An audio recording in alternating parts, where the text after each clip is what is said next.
That's it. So Rebecca, I'm just going to put you into silence as well. Hopefully that's okay.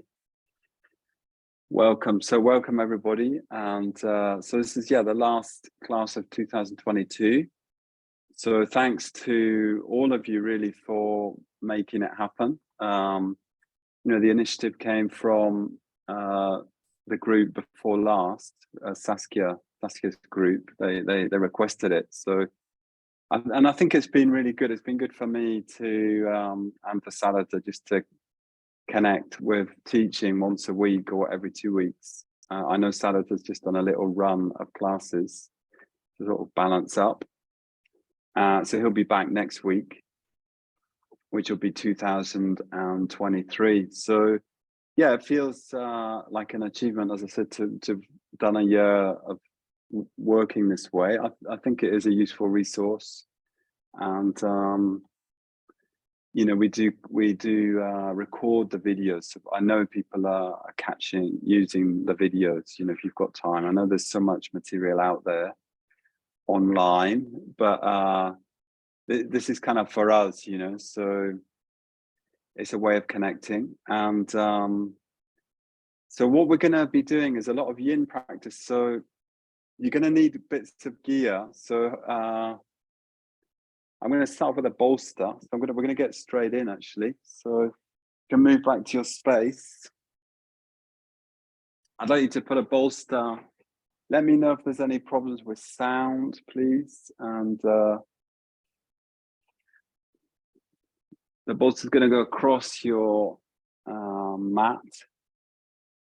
And I'd like you to place some support for your head. Okay, so this is a simple upper body thoracic opening posture, which will also incorporate the lower body, the legs. So you're going to bring the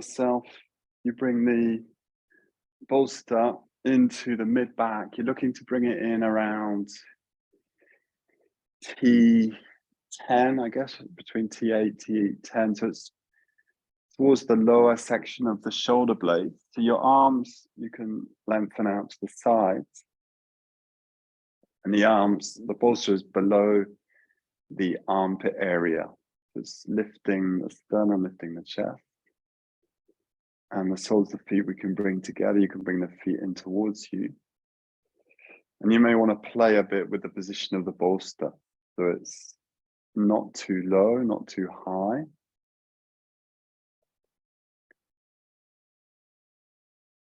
Okay, so we're coming into the practice now.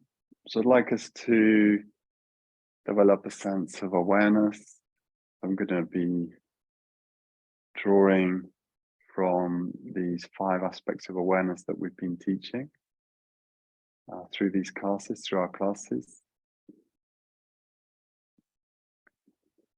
I'd like to emphasize, in a sense, letting go. Okay, so maybe part of the key part of doing a practice, doing anything really, is the preparation. So a lot, if just by preparing yourself to come and to set yourself up the time to do the practice, then it's just letting it happen. Okay, so I'd like to emphasize letting it happen, letting go, relaxing into the sequence. Most of the poses are going to be familiar. There's one new pose that I just discovered recently, so I'm going to bring that in. Prone twist, which you may have seen somewhere. But most of the poses are going to be familiar, but of course our experience is unique to this moment in time, this moment in the year. So friend that I've been doing a lot of talking to friends, which I've really been appreciating the last couple of days. I think there's that sense of reaching out to friends at the end of the year. And one of my closer friends was saying to me, look, Sudak, you really need to stop doing stuff, stop being busy and just turn your attention towards the end of the year and reflecting on the end of the year. So I've been trying to take his advice.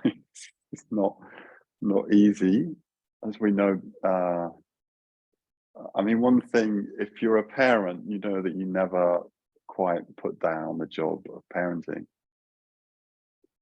But yeah, you can certainly, one's attention can turn towards the end of the year. So I've been giving myself a little bit of time. So I'd encourage you to do the same over the next couple of days. If it's possible, just sit down with a notebook and just write down some of the key events of 2022. Everybody's kind of doing it. If you turn on the news, everybody's doing, you know, the key economic events of the year, the key political events, but we can do a private one. I'd encourage you to do that in the next couple of days. Just reflect back on the year, things that you might have learned, things that have been difficult, challenges, etc. So a private journey. You could go month by month, or key events. So there's a practice there of mindfulness, being aware, not just of the moment, but the whole past 12 months. Bringing ourselves now into the moment. So allow you to be aware of the sensations, particularly in relation to this pose. So you may feel this pulling on the spinal column, the lower back, maybe across the shoulders, the upper back, the upper chest. There's a sense of stretch and pressure, compression in these areas. Probably can feel the inner legs. Remembering with yin practice, we're surrendering to gravity. So the main effort is a kind of non-effort, we could say, letting go. And letting the body arrive into the poses, the practice, into the postures. Secondly, allow you to have an overall body awareness, what we could call global awareness, which could include the surroundings. So I've chosen to do the practice here in this room, which actually is where I first started teaching online. So for me, it's an important space. It's also a place that I kind of retreat to. So being aware of the surrounds, where you are, and aware of the whole body. So whatever's been happening the last few days, you're going to notice in your body what's going on. And then tuning in with a sense of your mood, whatever that is, turning towards it, turning towards your experience, just as it is, with a sense of kindness, gentleness, warmth, and generosity.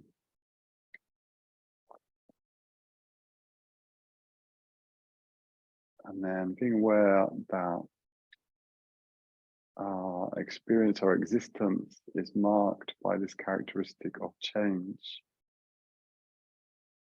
what we call in the Buddhist tradition anicca, anatta, change, transformation. So it's particularly a good time of year to reflect on this quality because of the transition, which in a sense is arbitrary, this transition from the end of one year to the beginning of another. But obviously, yeah, there is a natural cycle taking place. We've just moved through the solstice. Days are starting to lengthen out. This part of the world, they're cooling down. But also there's the calendar. The last days of December 2022. New year is about to be born. But we can be aware of this quality of change around us, in the body, on all levels. And then finally, I'd like to connect with your breathing.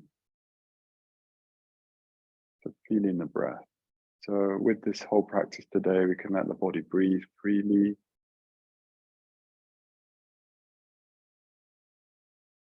Observing if there's any obstruction to that process.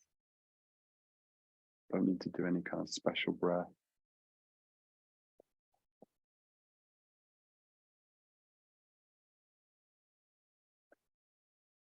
Okay, and then from there, we're going to bring the soles of the feet up onto the floor. So being aware that we've been there for now a few minutes. So I want you to slide down towards your feet. So don't try and sit up here, even if you can, or you could, just slide down. So we stay low to the floor. Remove the bolster or the roll. And come into semi-supine for a moment. Allow the spine to find the floor.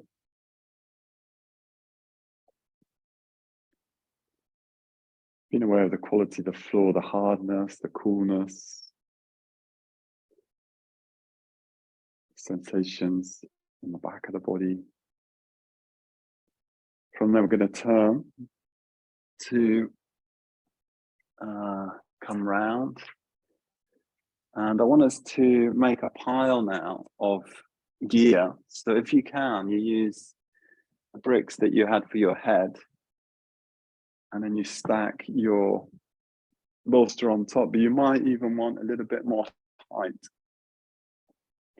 This is known as a shoulder hang, amongst other things. This is quite a powerful pose for the upper back. So we bring the elbows up onto the top of the support, and then you can bring your forehead to the support as well. And the first position is positioning the knees underneath your hips. You want to avoid the lower back sagging, and lining up your elbows with your shoulders. Allow your forehead to rest. You can allow the pelvis to tip forwards if that feels okay for your spine, for your lower back. That's fine. You can go into somewhat of an extension. But if it doesn't feel okay, pivot the pelvis backwards. So you're creating a little bit of support for your lower back. You can explore that. The tops of the feet on the floor, the toes tucked under, really doesn't matter. Whichever is easier to let go in. And the first position is going to be resting the forehead on the bolster. Feeling the underarm area being pulled, stretched. So we're lengthening from the shoulder through to the elbows. In this first position, the neck is not so much involved.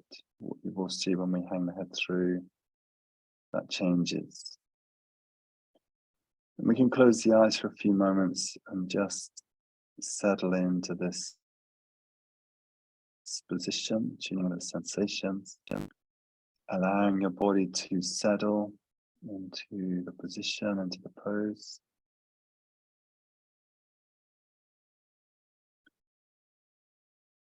Being aware of the space around you, being aware of the sensations specific to this pose.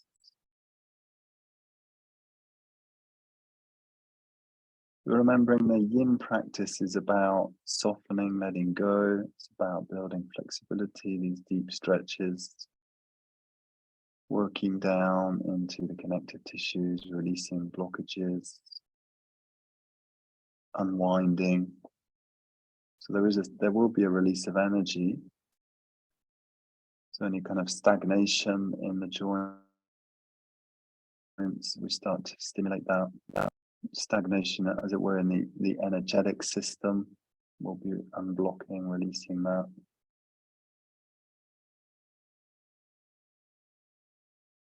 And a key aspect of the yin practice is not setting up a fight with the practice. So see if you can work in a way that's what we've been describing as sub-maximal. So you're not going to your limit all the time, allowing your body to ease into the practice and release into the practice.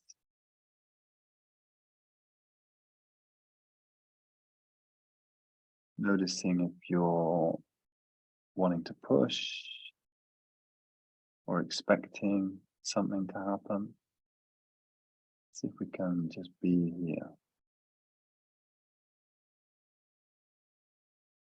From there, we're going to briefly come up. So you can just come up for a moment.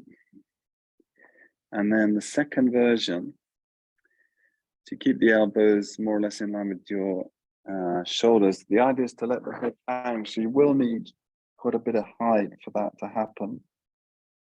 Otherwise, the head will rest onto the floor. So you want to avoid the head resting on the floor. And the idea is to let the head hang through the shoulders. So this is like a shoulder hang combined with a head hang.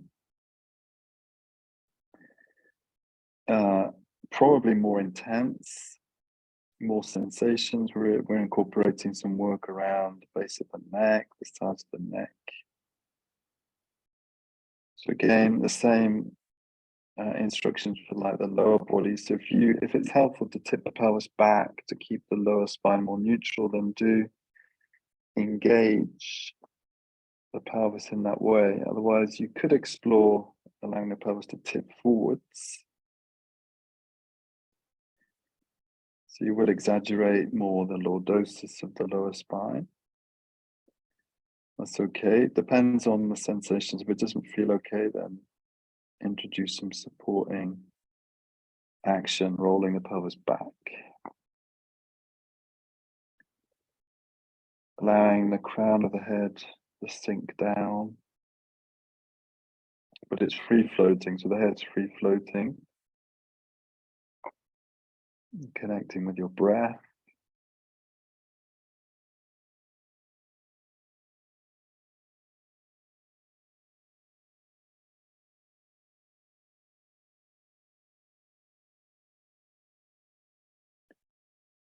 And really starting to tune in with the details of your experience. So it takes, usually I find it takes a few, like 10, 15 minutes to get into my practice. Or getting into anything really. It's like changing gear. It's like moving into a particular space, psychophysical space. You're starting to pay attention more to the details of what's happening in your body in this practice, in this pose in particular. Where are the sensations arising? And not really being in a rush. The emphasis can be one of softening, opening up your attention, broadening out your attention. Taking in, drinking in your experience, whatever's happening, even if it's uncomfortable.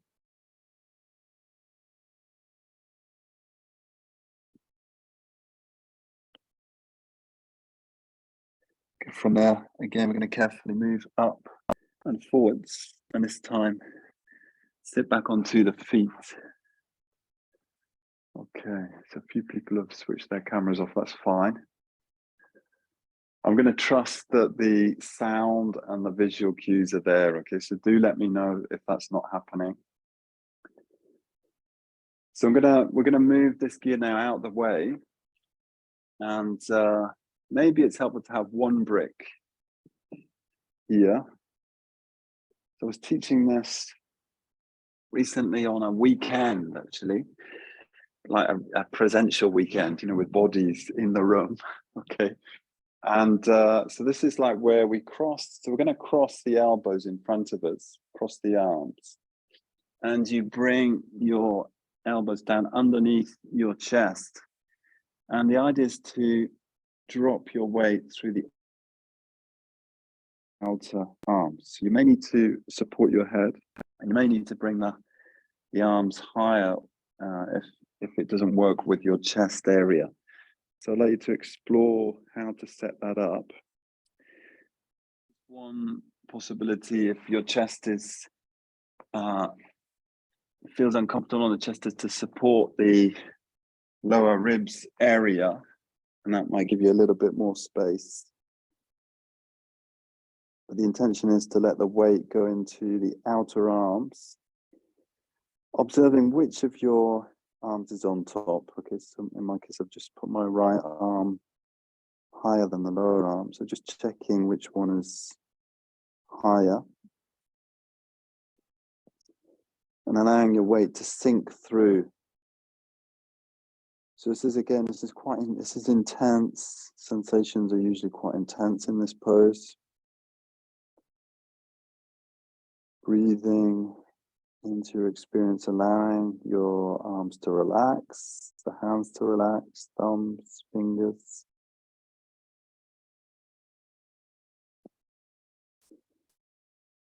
Allowing your body to breathe.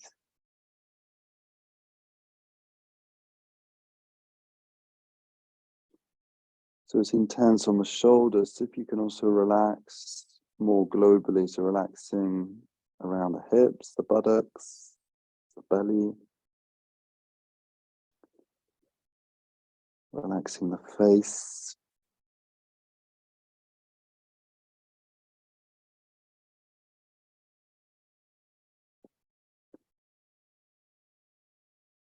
Sense of releasing deep in the body, the breath.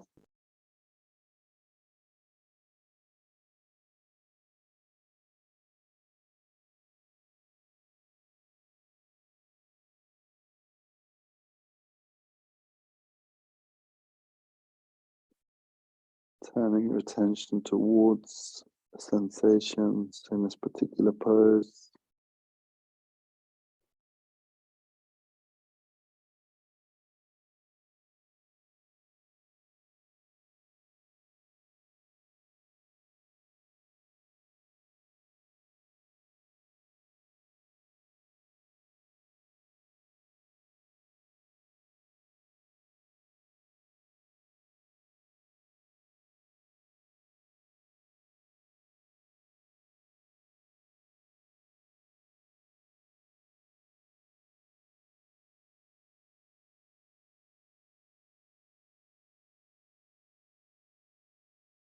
Okay, from there, so there's you can come out, you can lift out, but it may be helpful to roll onto your back. So whichever way is easier for you. So you can roll out, where you roll onto your back, and then remembering which of your arms is on top. That's now going to go underneath. So my right arm is on top. I'm going to place the left underneath. So I'm doing this sort of self-embrace to come in, placing the elbows down, and then slowly lowering myself. So I want to bring weight into the outer, it's like the outer elbows, the outer arms, the feet, you can separate out. Just exploring placing some padding underneath the hips, underneath the belly.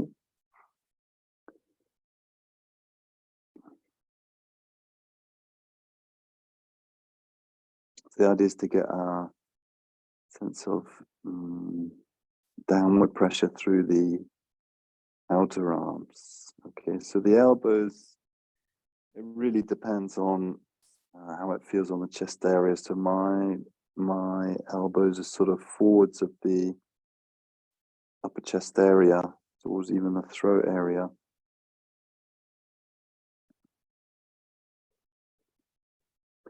I'm resting the forehead down onto the floor. It could be onto a brick or a cushion. The palms are facing upwards.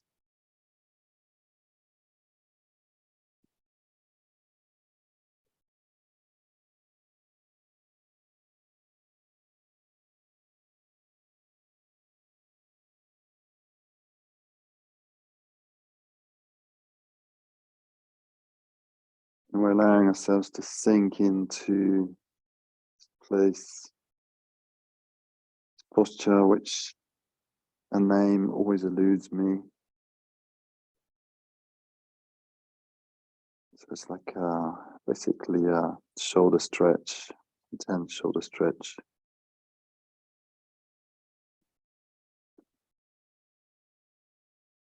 In a sense, unforgettable. The pose in itself is unforgettable. Maybe the name, well, we can work that out.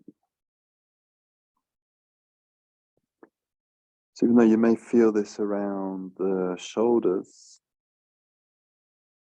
upper arms, checking that you are releasing in other parts of the body, around the pelvis, the face, the legs.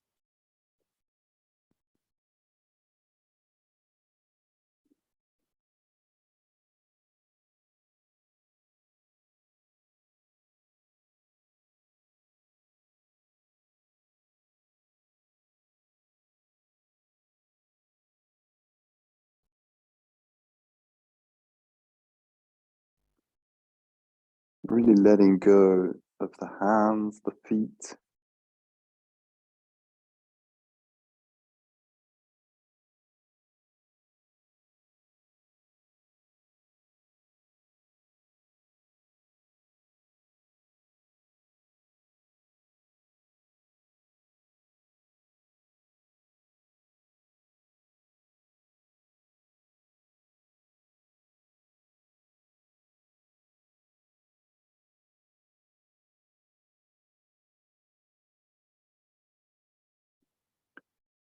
And from there, again, you can now roll. Probably you want to roll. There's only be one way that you can roll if you roll onto your back, or you can lift out and carefully come up into sitting, kneeling.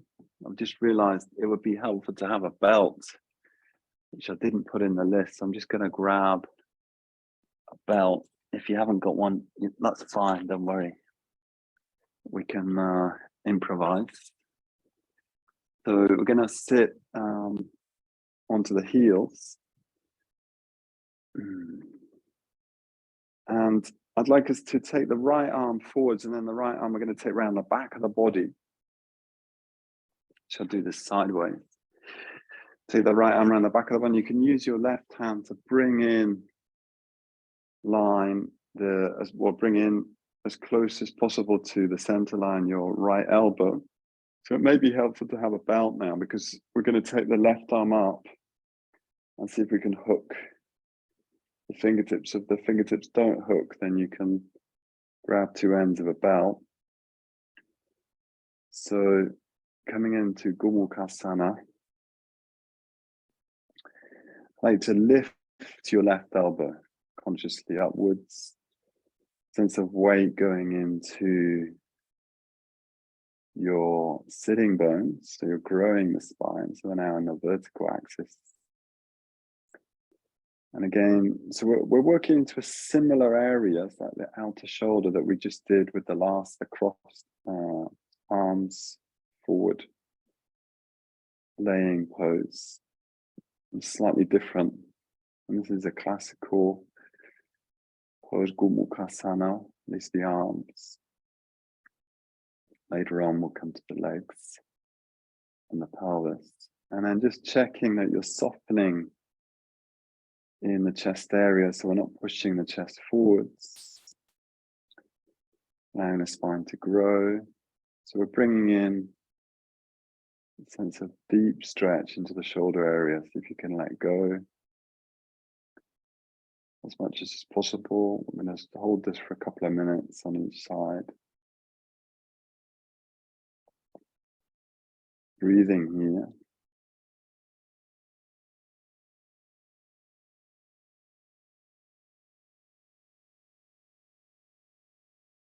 This has the benefit as well of encouraging the upper back area to lengthen up. The sense of helping, not exactly correct the kyphosis, but correct any over kyphosis in the upper back. That tendency to for the upper body to collapse forwards. So we're encouraging now the spine to lengthen up.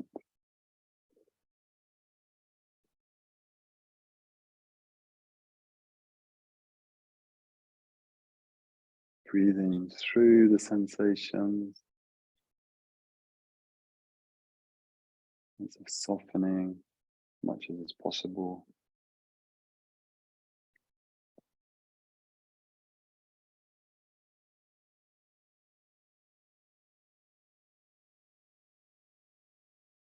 And then close the eyes. Checking in to sense of your mood. So it can be so variable this time of year. If you just look around, talk to people, invariably it provokes quite strong emotions. I was talking to a neighbor a couple of days ago, just really dislikes this time of year. And we just spend time with family that he doesn't see all year and doesn't get on with, and so on. But it can also be a really great time.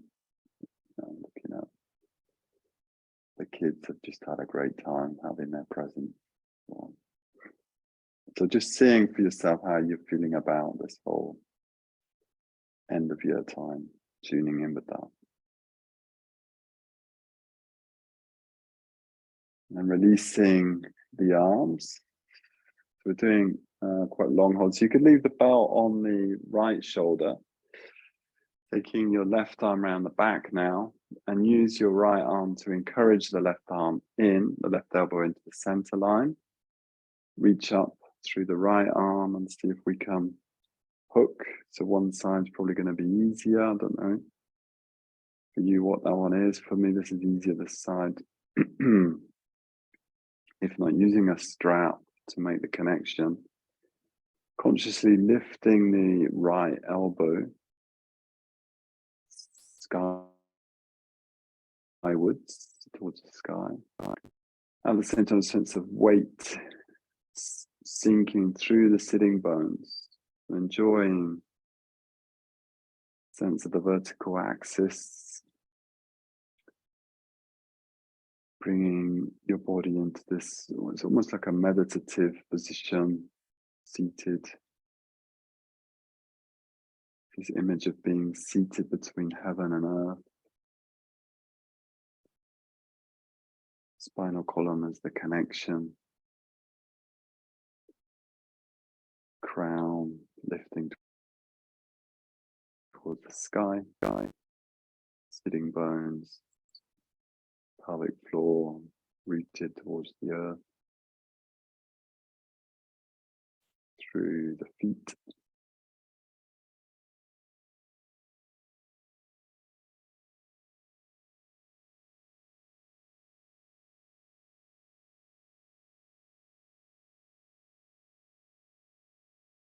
Remembering that our yoga practice is somewhere we can always come back to, whatever's happening around us, whatever time we're in, whichever phase we're in.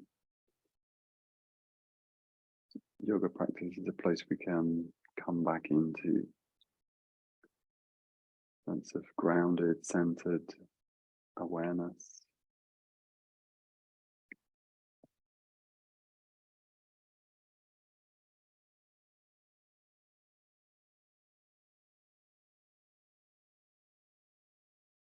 Tuning with a sense of your mood.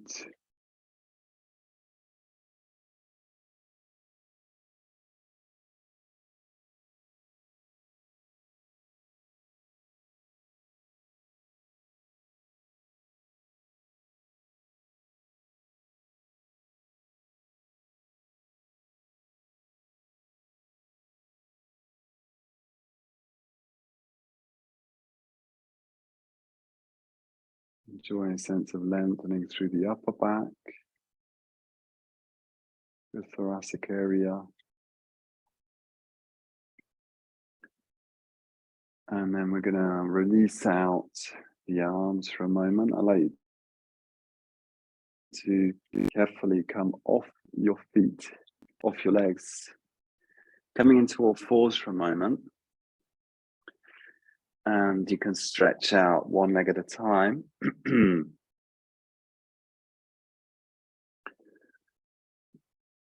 And from here, we're going to lift the pelvis into, just put the phone on to silence.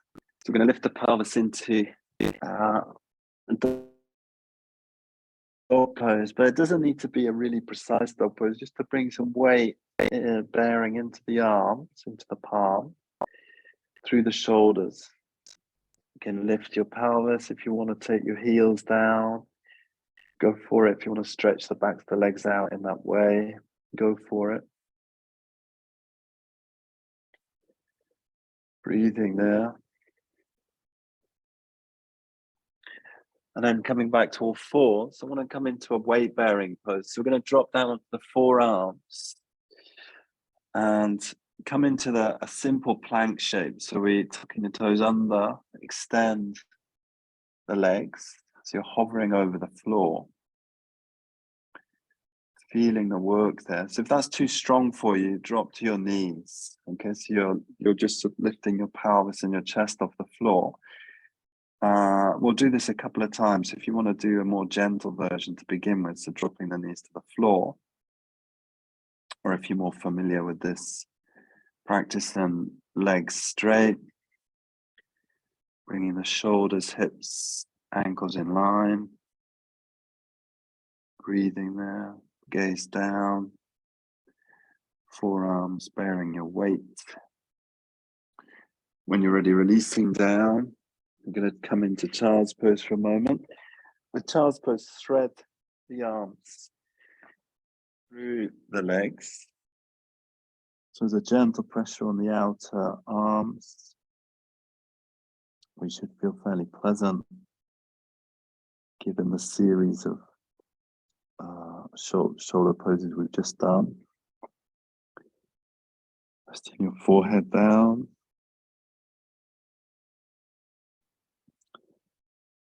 Connecting with your breath.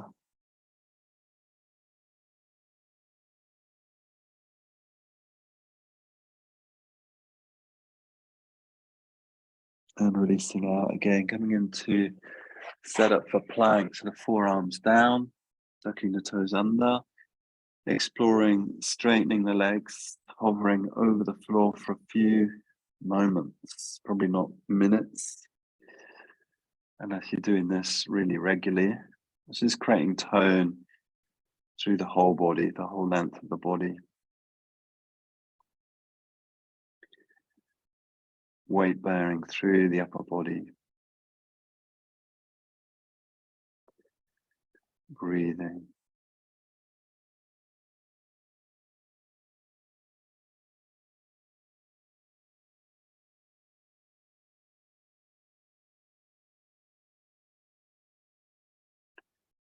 So you can push from the hands to the feet to the hands. When you're ready, coming down and back into the child's pose with the arms thread through the through the legs.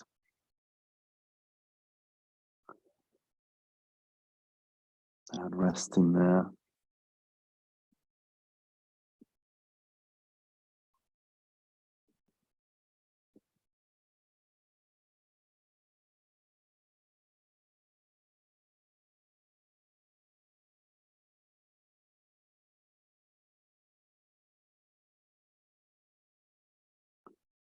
Inhale, sweeping up. So I wasn't planning to do this, but let's add this in.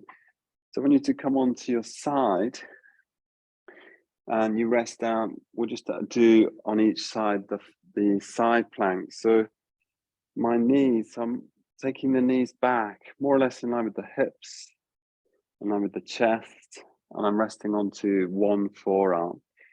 My other hand can come onto the hip. The idea is to lift the pelvis, and it's like a lateral plank.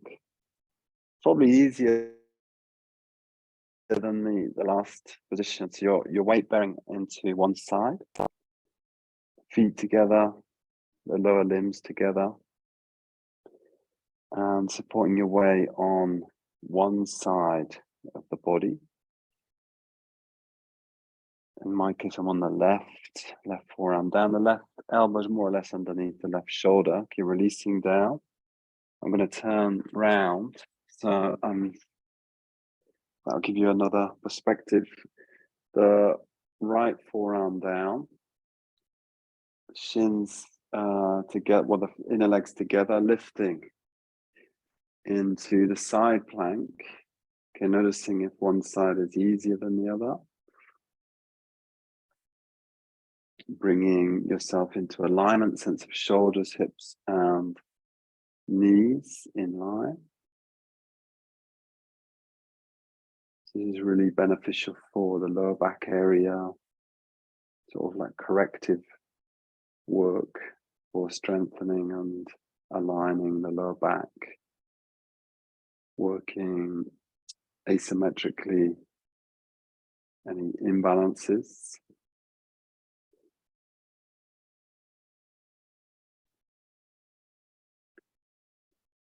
Breathing there.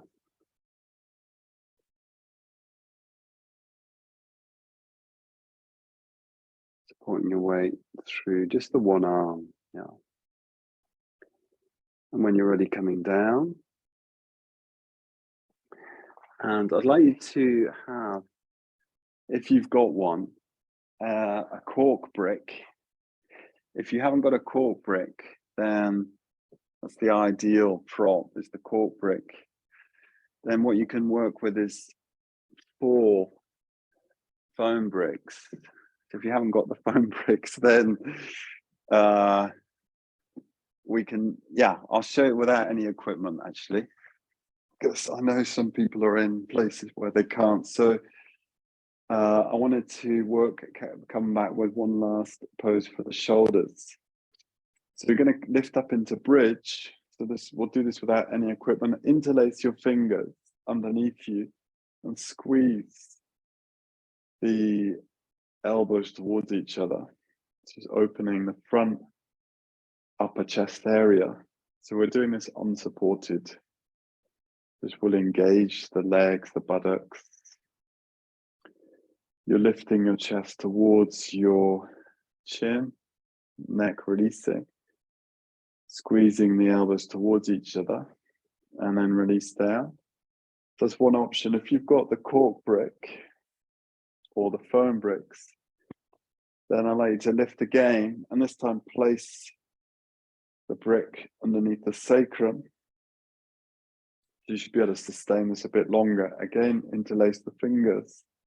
Using the foam bricks, you can get hold of the corners of the bricks and then extend through the spine. So a sense of lifting the sternum. The sacrum is meeting the top of the brick or the top of the bricks, flat as possible.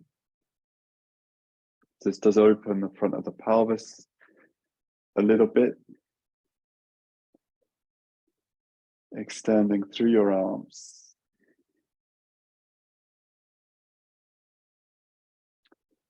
Neck releasing. So we could intensify this one more step here. So you can bring your legs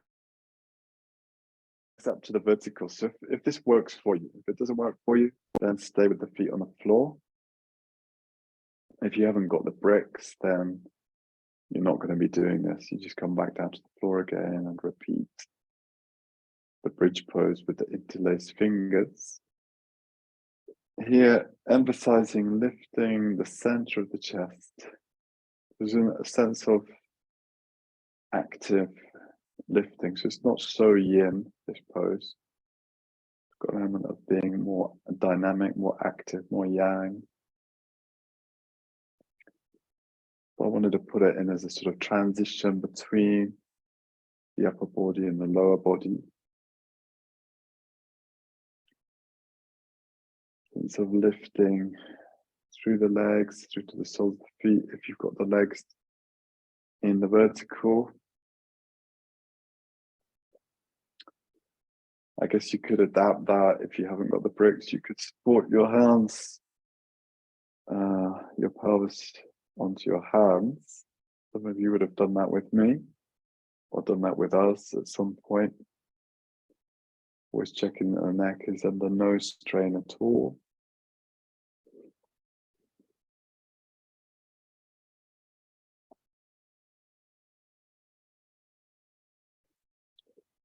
And then from there, releasing the hands out, bringing your feet one by one to the floor. Lifting the pelvis, removing your support. Coming down to the floor. Coming back into semi-supine. Taking a pause there. Checking in on what's happening. Just briefly turning to one side now. And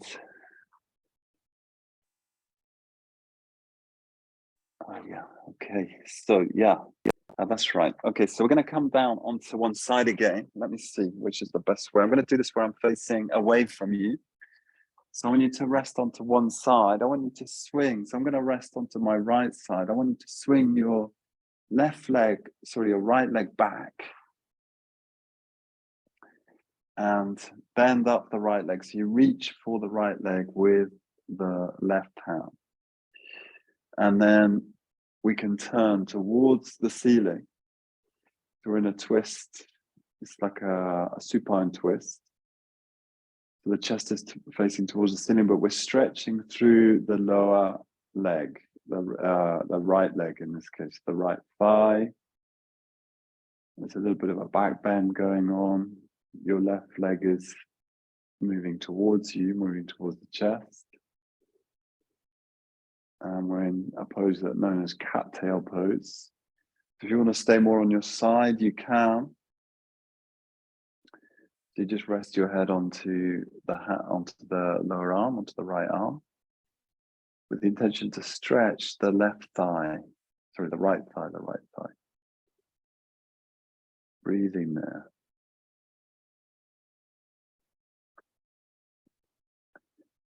And then releasing this leg out, so releasing the right leg out. Turning to your front, now turning onto your left side. I want you to bend your right leg towards your chest. You swing the left leg back. Bend up the left leg and reach for the left leg with the right hand. You can stay onto your left side, or we can turn towards the ceiling. So the chest towards the ceiling, back of the head onto the floor. A bit more intensive, the turning version. So I'm aiming to get a stretch into the left thigh. Cat-tail pose. So we swing the left leg back and reach for the left ankle, left foot with the right hand. Breathing there for a minute or so.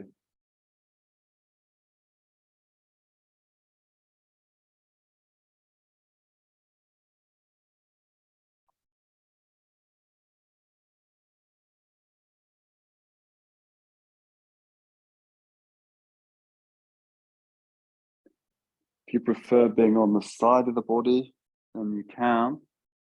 Emphasizing more the stretch into the thigh, not so much the turning of the upper body. I'm supporting my head on my arm, my lower arm, my left arm in this case. And then releasing that leg, releasing the lower leg, turning back towards the floor. Coming up into sitting. And then moving down onto the back of the body. So I'm going to introduce you to a new pose. Let's just see how we get on with this. So starting in semi-supine, I want you to place your right ankle above your left knee. Okay, so this is familiar. Okay, so we'll just start with the familiar. So your right ankle above your left knee. Bring your left leg in towards you if you can, taking your right arm through the legs and the left hand around the outside if you can, taking hold of the left knee or the left thigh. So we're introducing a stretch into the right groin, the right buttock.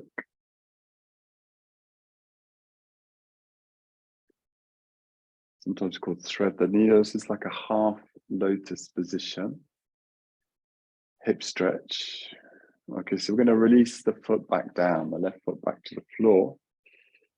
So this is where we, as it were, try something new here. So I want you to, if you've got your right leg on top, I want you to turn around. So you bring your light, so you're turning to your left and turn all the way around. So we're bringing the right knee to the floor and the chest to the floor. So we're in a kind of reverse twist. So I'll just describe that again. Okay, so it's a bit of a weird transition. And I'm going to do it facing the camera. Okay, so I'm going to turn towards the camera. So my right foot is on top. Okay, I'm going to turn to the left and just keep turning, keep turning, keep turning, and face the floor. So I'm opening the right groin towards the floor. I'm turning through the upper body. So it puts a quirky twist into the pelvic lumbar area. Breathing there for a minute or so.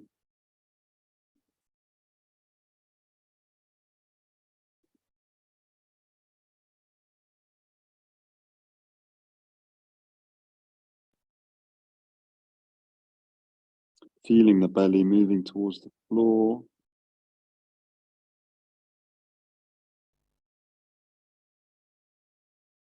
See if you can spread your elbows.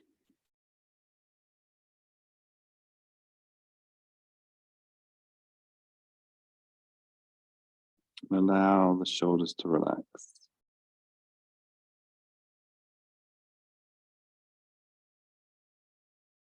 Okay, then releasing out, turning back, coming back onto your back. We're going to switch legs, so I'm going to switch direction as well, so I can turn towards the camera. So I want you to bring your left ankle just above your right knee. This is the classic hip stretch, taking the left arm through the legs, taking hold of the right knee or the right thigh.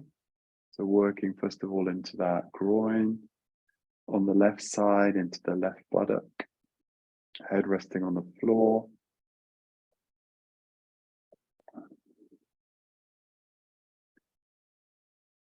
Breathing there. So your legs can be passive, you don't need to engage your feet here.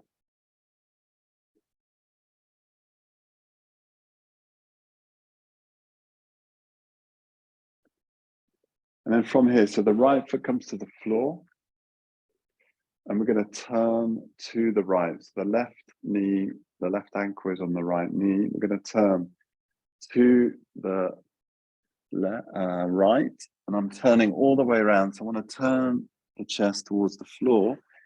I can spread the elbows to my inner left thigh is facing the floor. Breathing there. So it's a quirky position. Okay, so it's a sort of twisted root position. Moving into a prone twist.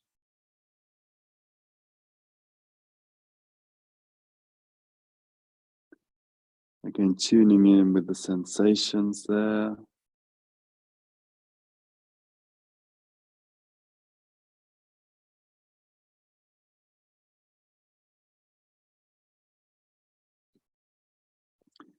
If you can, spreading the elbows, resting your forehead onto your hands.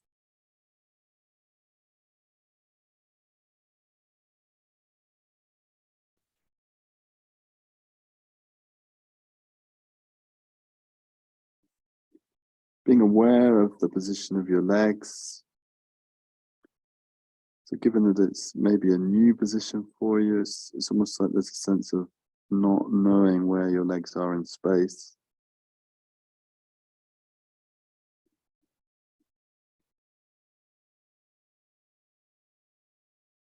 Tuning in with that.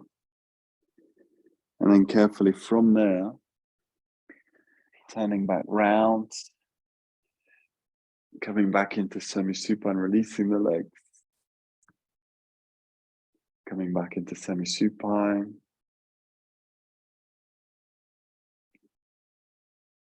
breathing now. So we're going to come into something more familiar now. So turning to one side, I like to set up as much gear as you need to do the Supta Virasana. So this is a deep stretch into the thighs, which we've just initially started working. So I'm going to set up 2 layers of bricks and a bolster to start with. And then I'm going to sit between the feet, or slightly on the feet even, with the knees separating to a certain extent. Okay, more or less the knees in line with the hips, and then resting back. I can rest back. That's going to be too high. Okay, so if you know you need more support, then putting more support. This depends where you're at. Okay, so yeah, that's fine.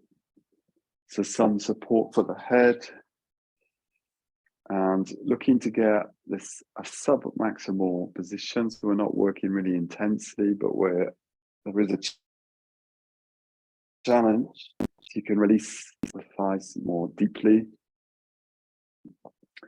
If you want to include the arms above the head, then you can rest your head into your hands and allow the elbows to rest above you, above your shoulders. And rest back into what's this called?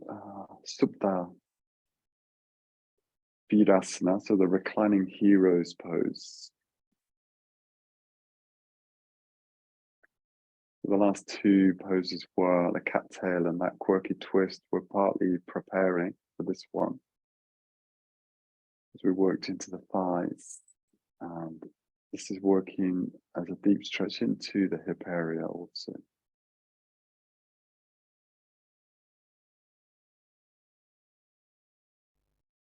Reconnecting with the breath. Reconnecting with a sense of softening. We're going to stay in this pose a little bit longer.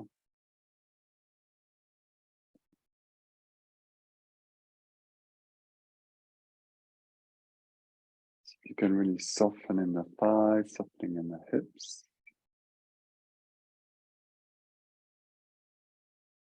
Relaxing the buttock.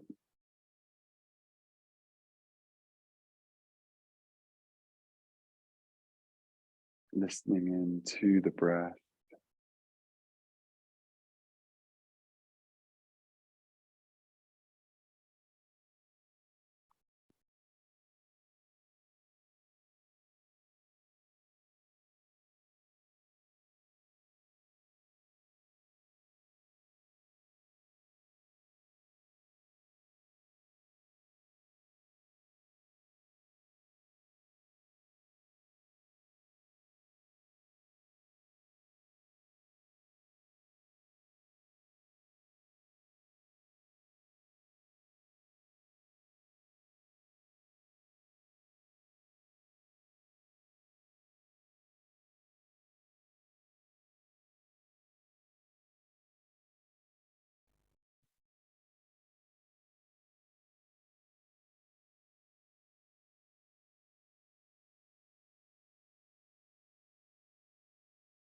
Observing, checking in, looking in to your body with kindness. And just observing where you might be holding on or gripping, sense of blocking or gripping, see if you can soften. So it might not be to do with the legs and the pelvis, it might mean somewhere in the shoulders, the upper back.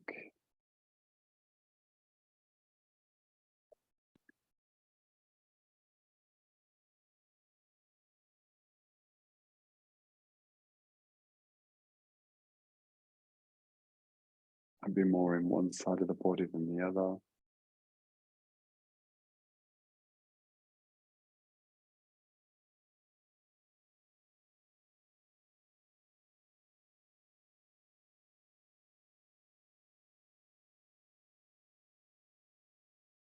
Okay, then releasing your arms, stand by your side.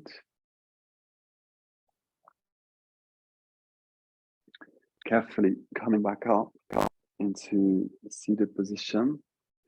Remove the support out the way. And I'm going to come off the legs and into a leg stretch on each side to begin with, one by one. And then coming into a light dog pose. Opening the backs of the legs as much as you like or want to. Pushing through from the palms to the sitting bone. Feeling that stretch, a more active stretch. Okay, I want you to bring the inner feet together, so your big toes towards each other. We're going to reach back with your right leg, reach back and up, making the body long there, bending the right leg, sometimes called dragon tail.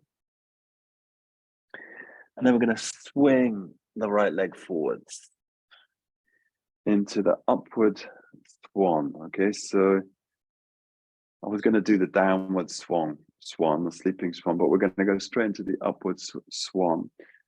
So there is a sense of lifting out of this pose. So it may be helpful, depends on proportion to a certain extent, to have your fingertips resting on some bricks or your palms resting on some bricks. The idea is to allow the upper body to lift, but at the same time, sense of sinking down into the pelvis.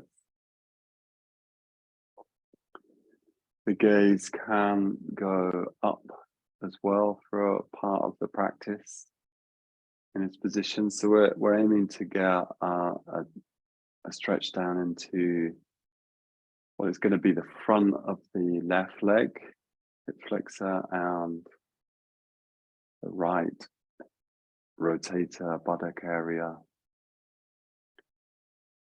Breathe in there.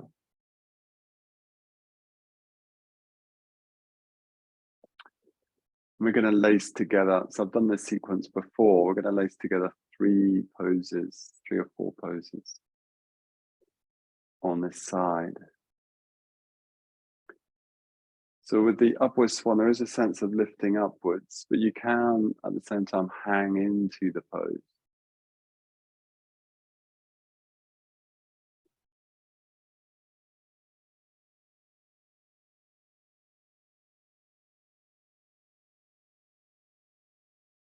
Connecting with your breathing. And then from here, we're going to let the right buttock sink to the floor. And bring your right hand forwards. So I'm going to turn away from the camera. Look back towards my left foot. And if I can, bend up the left foot. And we're going to hook the left foot into the left arm. So sometimes called the goddess pose. So I'm looking back here. So there's a sense of a turning, twisting, as well as still working into the left thigh and the right buttock. And I'm propping myself up on my right arm. Again, trying to lean into the pose as much as possible. There is a sense of lifting upwards, but we're using our alignment to get a sense of propping up in the pose, so as effortless as possible.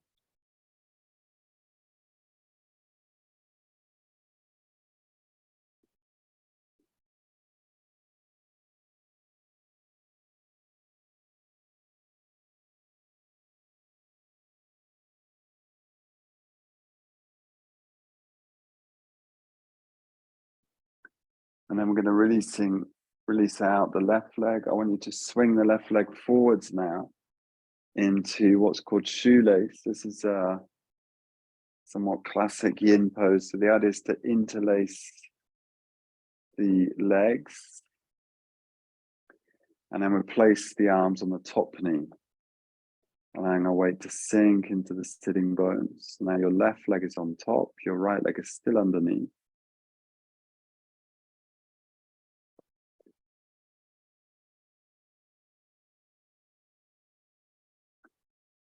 Allowing the face to relax, the eyes to close, coming into, again, this somewhat meditative position with the spine in the vertical axis. Being aware of the earth below, the sky above.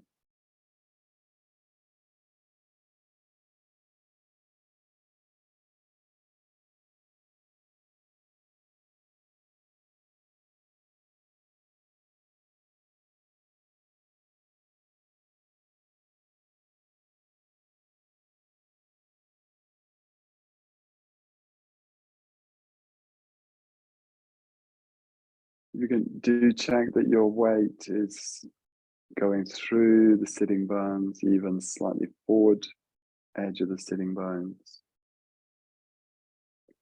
So we're not collapsing into the lumbar area, rolling the pelvis back. And then from here, I'd like you to reach out through your right arm along the floor. So you're sliding your right arm out. And come into a lateral position. We'll just do this for a minute or so. So opening the left side of the body, the left ribs. I'm reaching out through the above, through the left arm. If you've got more flexibility, then you could bring your, I've said this before, you could bring your forearm down to some support or even to the floor. That works for you. But do try and keep your left sitting bone down. And then maybe better to keep your right arm straight. This intensifies the stretch as well on the left outer thigh. Trying to keep the left sitting bone sinking. It does lift up a little bit, that's fine. And then from there, we sweep back up to the center. Release the legs and carefully come round, all the way around into dog pose. To a light dog pose. Opening the backs of the legs as much or as little as you like. Lengthening through both sides of the body. I want you to bring the big toes together. This time we're going to project the left foot back and up. You could enjoy that more active stretch through the right leg. We're going to bend the left leg, so-called dragon tail pose. And then from here, coming into the upward swan. So it's like the lifting swan. So again, as we did on the other side, it may be useful to have some bricks underneath your hands. You could come up onto your fingertips.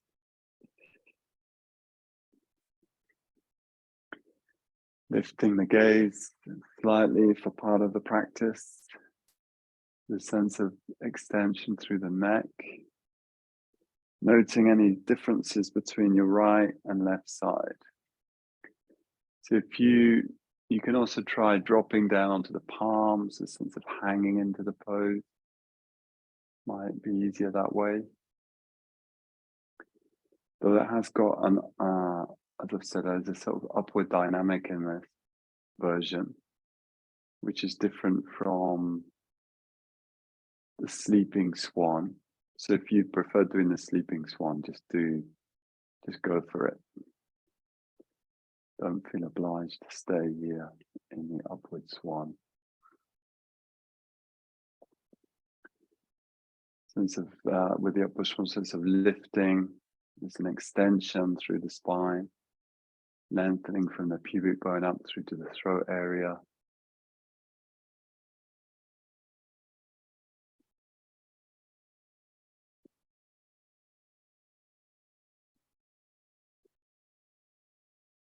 Breathing now.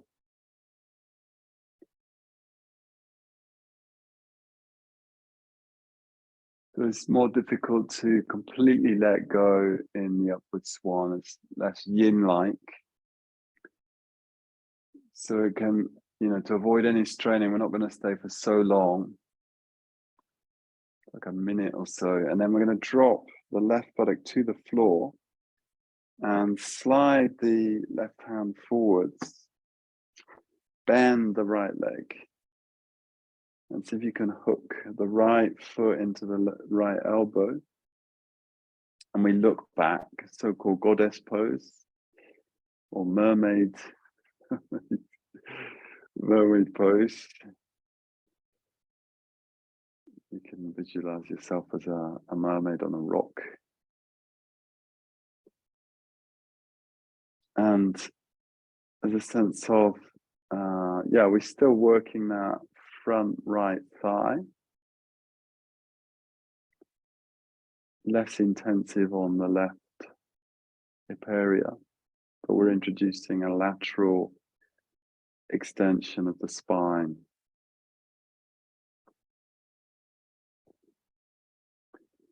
Aiming to prop yourself up with your left arm.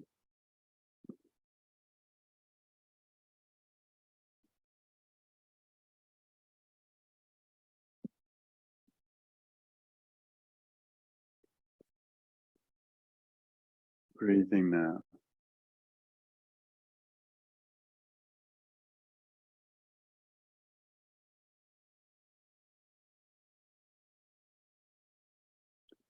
Okay, and from here, releasing the right leg out. I'm going to swing the right leg forwards as gracefully as you can, coming into the shoelace, so wriggling as much as you need to get into the shoelace. I'm going to turn to face the camera. The hands onto the top knee. Closing the eyes for a moment and allowing your weight to really sink into the hips. This is a really useful, basic hip work pose. Worth visiting frequently. Helps to keep the pelvic area free.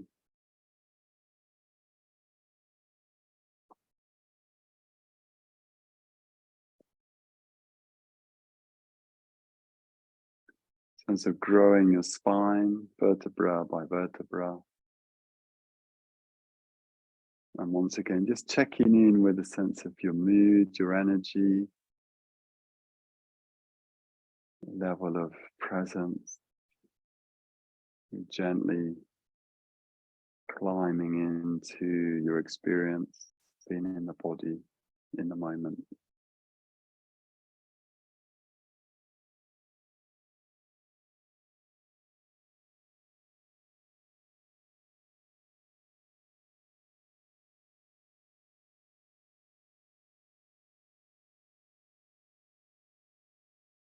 Seeing if we're softening in the shoulders, as well as we're working into the pelvis. And then we're going to tip out now to the left side. So I'm going to reach my left out. The left hand just goes out in the line of the sitting bones. I'm reaching the right arm across. The right sitting bone, the other is to sink it down. Back to the floor, even though it may want to float up. See if you can sink it down.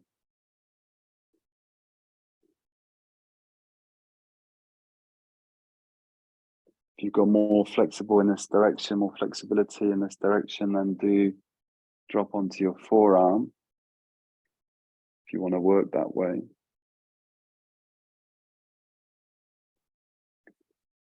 The sense of arcing out to the left.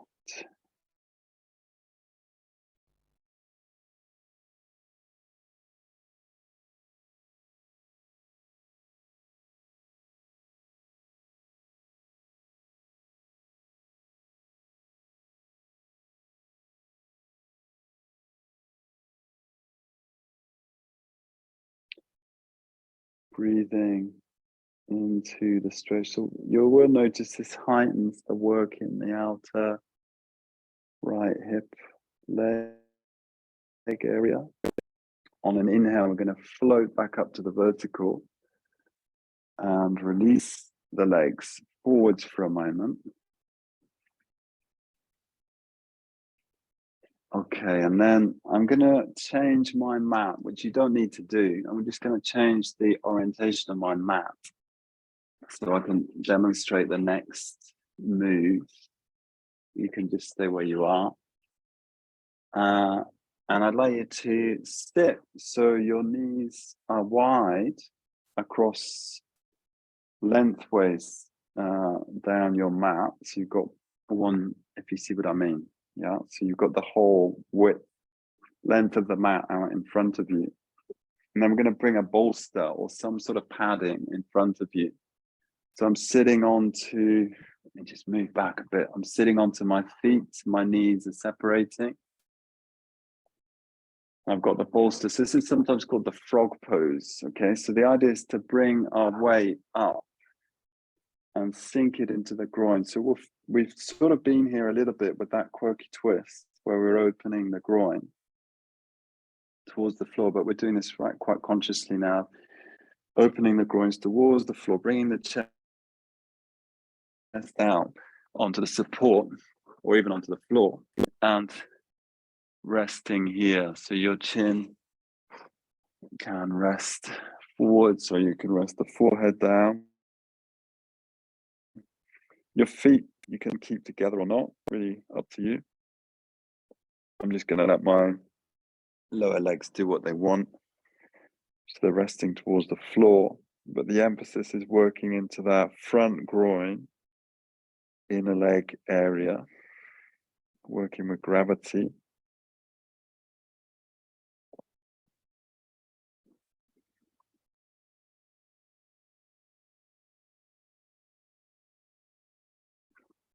Breathing down into the lower body.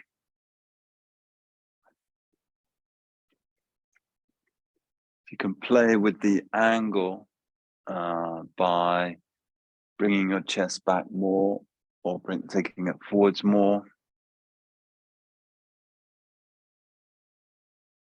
So we're aiming to sink our way into the front groins, front of the pelvis.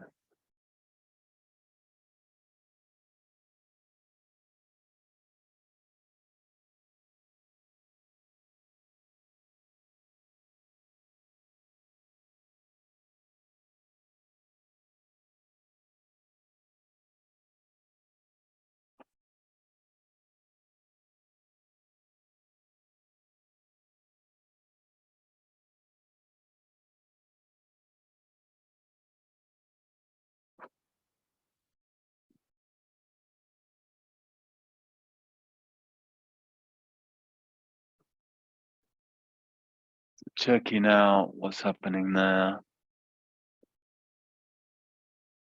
Intense work on the inner legs, working with gravity, letting gravity do the work.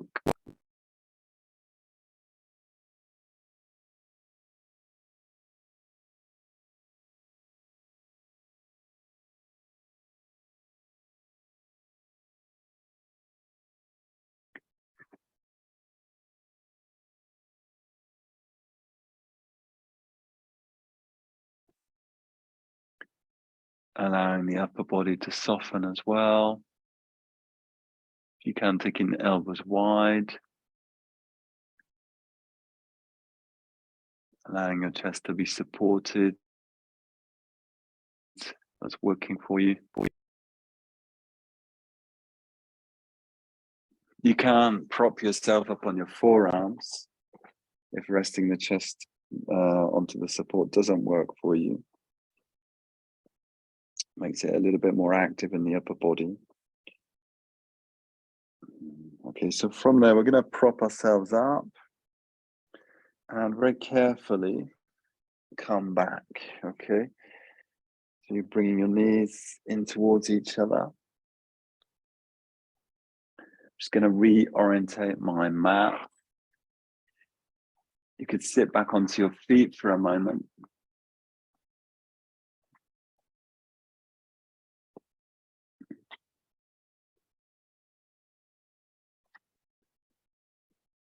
Okay. Yeah. So we're going to take that's right, we're going to take the legs wide now for sometimes called dragonfly pose. So this is like my least flexible direction. So I'm going to bring the floor up in front of me with some support. Okay, so you can bring, I know that I need quite a bit of support in this direction, so I'm going to bring the floor up quite a way. So there's a sense of resting forwards. So separating your feet evenly, and then just your legs evenly, and then allowing your upper body to release forwards. Okay, so wherever you come to, okay. So the legs are wide, your feet can be more passive, your legs can be more passive or more active. So it can be a sense of, I like to work with the feet in the vertical, but you can be quite passive with the legs and allow the upper body to sink forwards. So again, we're working into the groins, but now that the legs are straight, we're working down through the whole inner leg. Which is, in some ways, it's harder than the last pose. All the angles change and you've got your leg straight.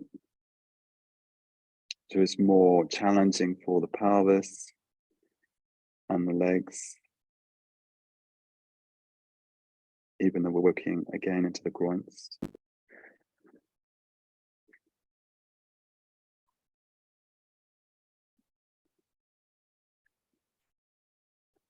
So it can be helpful to rest the forehead onto something. So you can bring the floor up as much as you need to. It allows the front of the body to relax, allows the neck to relax.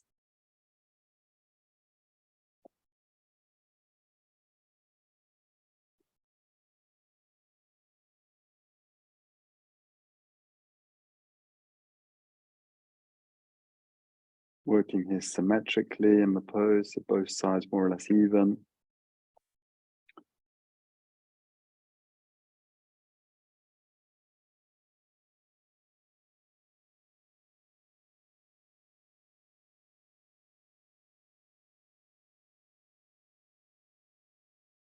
Checking in on the play of sensations through the legs, the inner legs,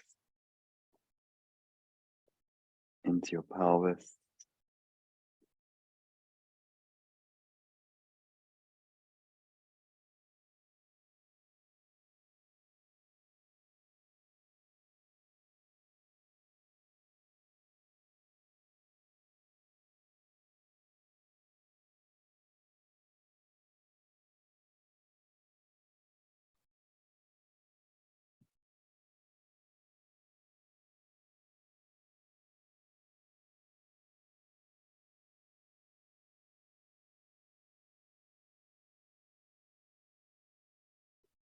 Checking that you're relaxing the shoulders, the face.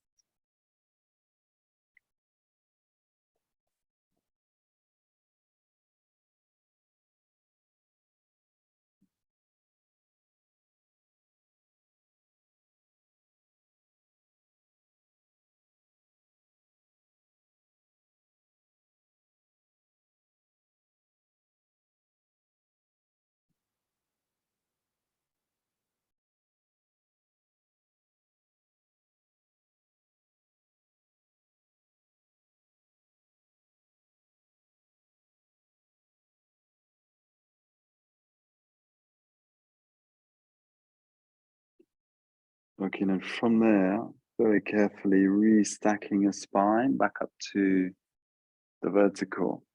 So we're going to move straight into a supported seated position now for meditation. So I would suggest, if you need more layers of clothes, then go for it. Do set yourself up so you're going to be warm enough. It's absolutely freezing in this space that I'm in. I'm just going to put a couple more things on.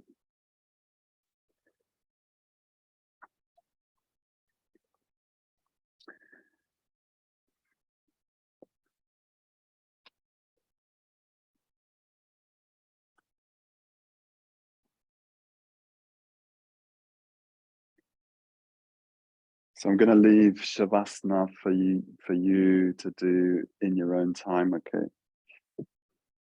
As time, it always seems to be flying along. But we're going to move into a period of meditation now. So I've been wanting to do this for a few days now.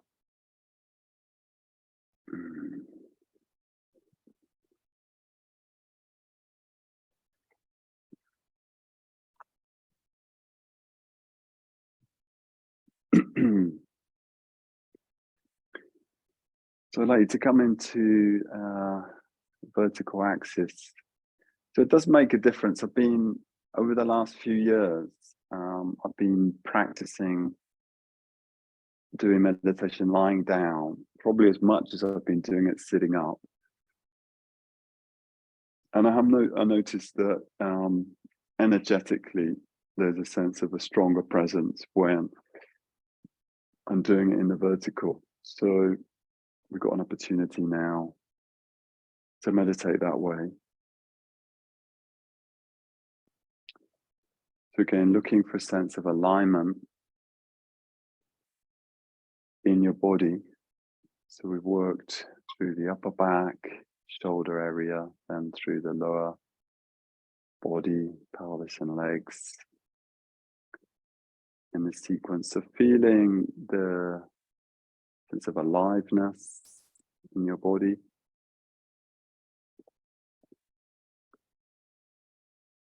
Maybe a sense of even like vibration.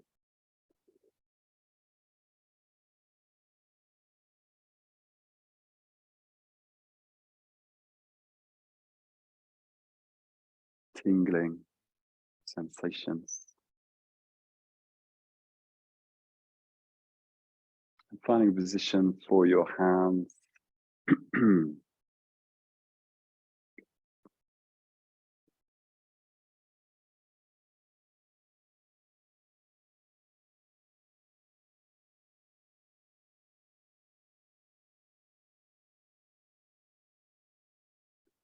Sense of broadness that we've generated in the yin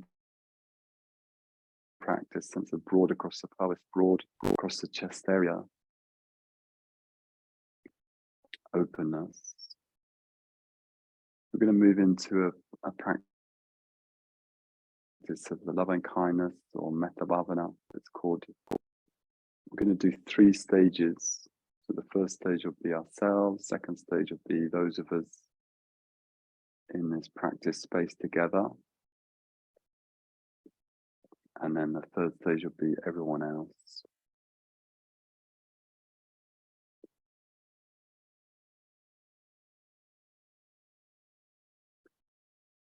So first of all, checking in, feeling a sense of groundedness, rootedness in your body.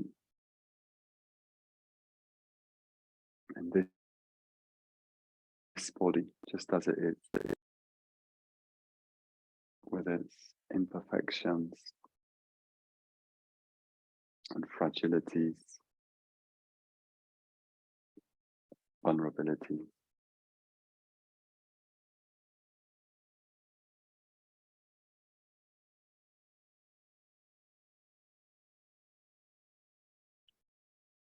And seeing if we can work with that sense of gravity, rooting the body down to the earth.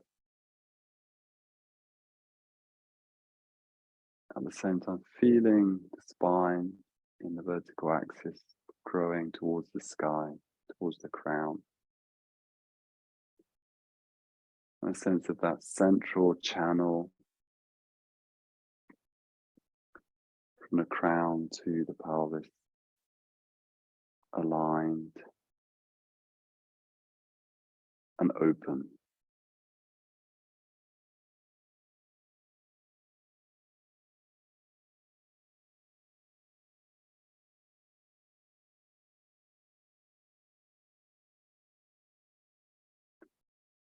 You can anchor into the breath for a few moments.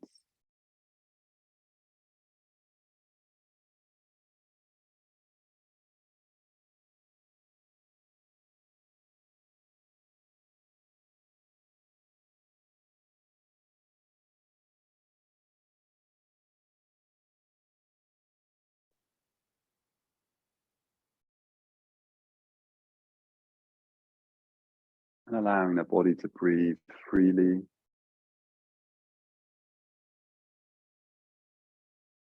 In whatever way it wishes.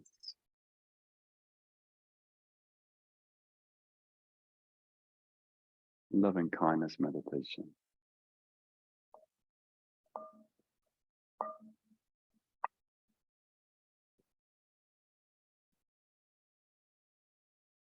In this first stage, turning your attention towards yourself, as it were, peering down into your body, being aware of your body, fully present, sense of kindness towards the body, allowing kindness to permeate your being, move through you.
As of releasing the arms, releasing the shoulders.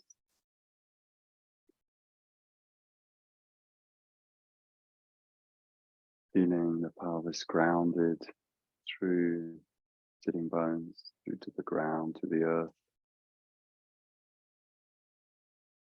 And enveloping, feeling this quality of kindness. Move through your whole body.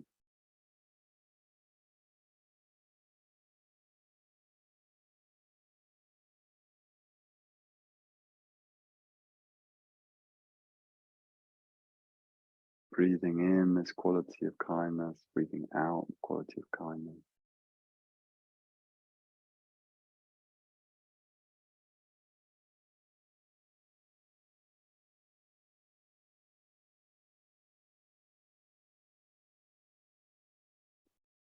If it's helpful, using the phrases, may I be well, may I be happy.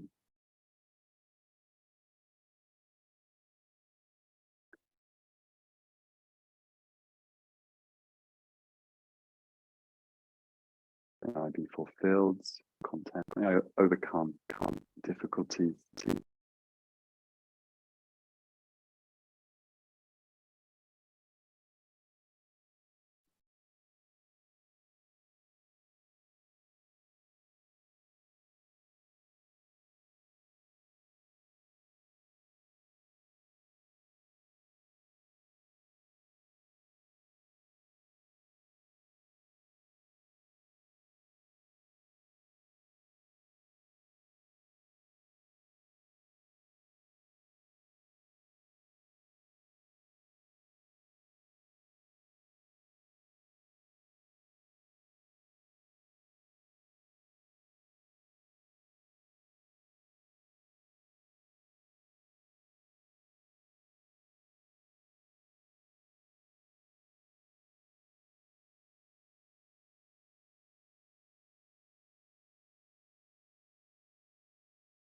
Sense of letting go,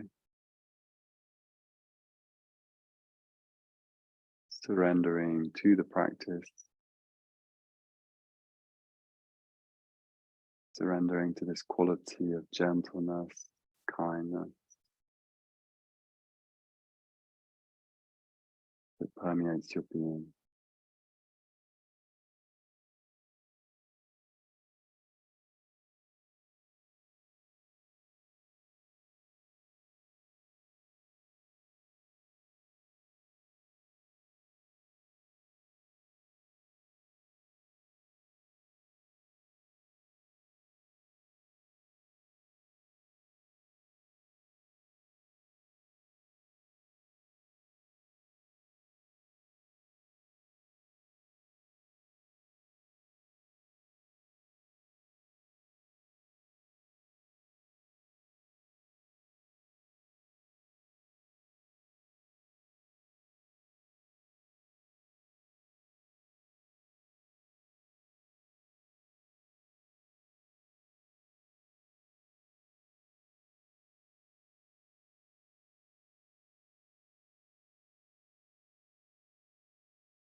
This body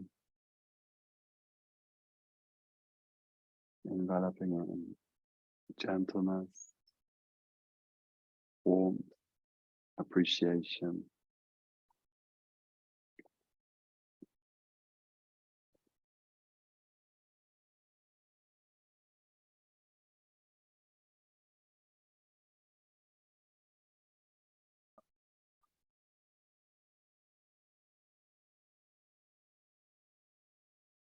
As we move out now into the second stage, we're aware of those practicing in this space together. We've shared this session online. You don't have to know individually, a sense of opening your attention out towards those of us gathered together now, or even gathering later.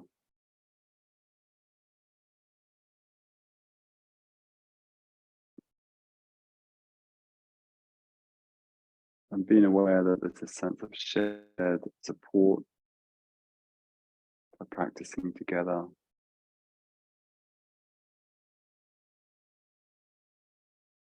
Appreciating that.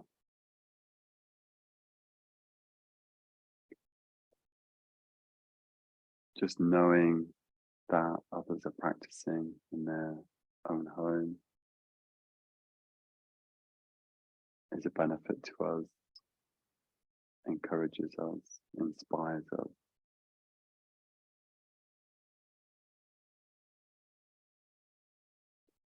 And likewise, we can wish each and every one of us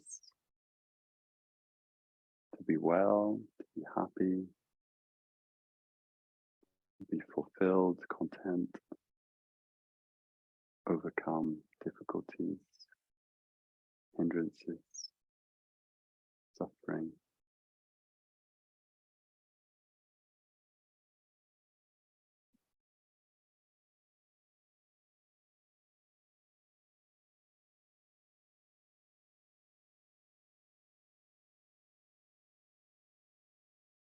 Just trying to feel that wish in your body, that heartfelt wish that others will be happy, at ease, have the strength to overcome their difficulties.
Again, checking, sense of letting go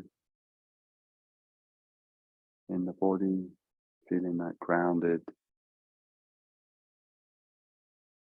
through the pelvis, sense of growing the spine.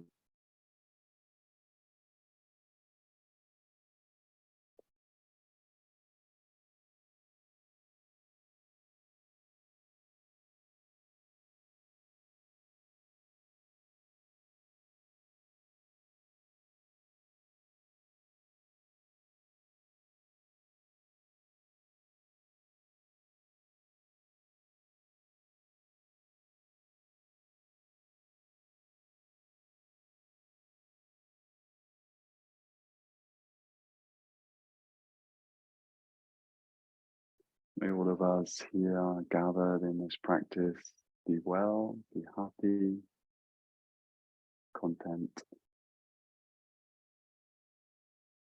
May we be able to overcome our difficulties, negative tendencies, destructive tendencies.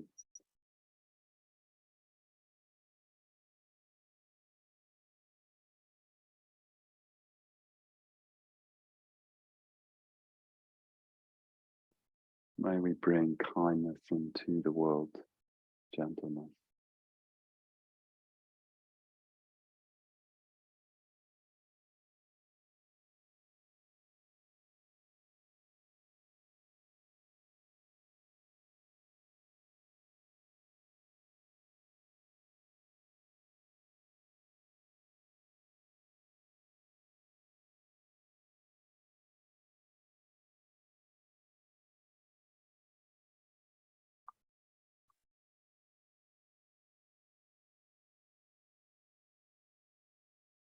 So moving into the third stage now.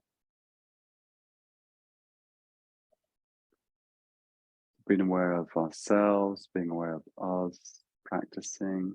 We're going to extend our attention outwards now to the whole world without limits. So we can be aware of those in our immediate circle, friends and family, intimates. Sending a sense of warmth towards them.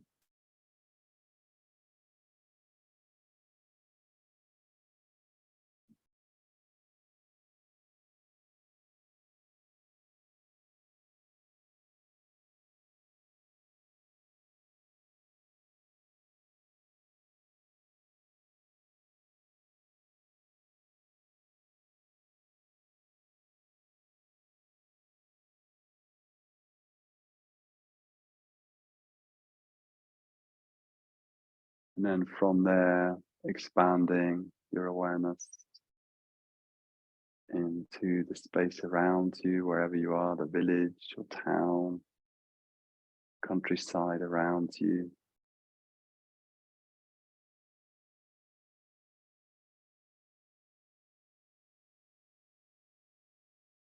Towards our neighbors, towards the people we find difficult.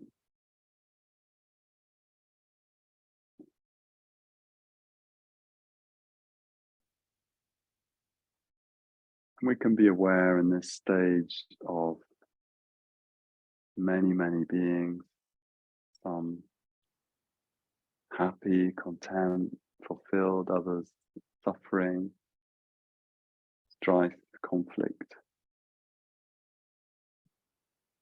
surrounded by a world of beings in all kinds of states of being,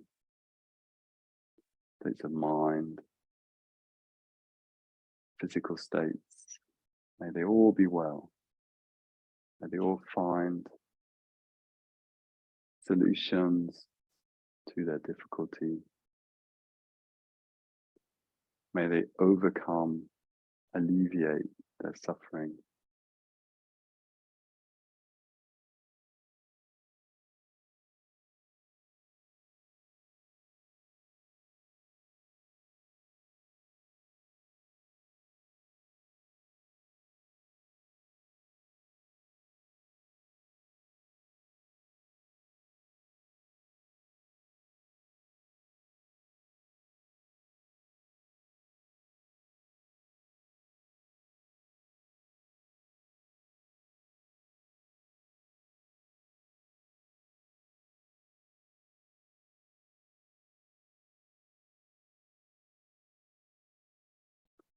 allowing your body to be really still, sense of groundedness we generated in the yin practice, sense of vitality, a sense of extending our awareness out to the whole world, the whole universe.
Checking if you can let go more fully,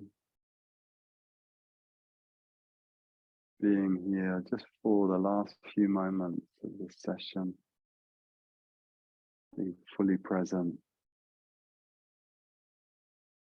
sense of the heart open, connecting with this quality of kindness, confidence, expansion, easefulness, being aware of your own power, capacity to turn towards difficulty,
I just want to finish with a poem.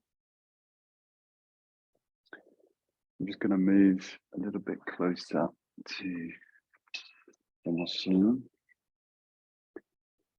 just in case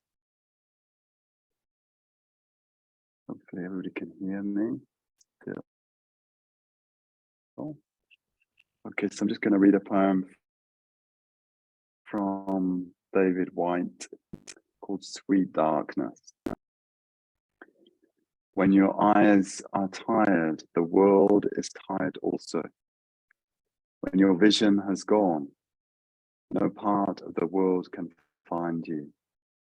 Time to go into the dark where the night has eyes, to recognize its own.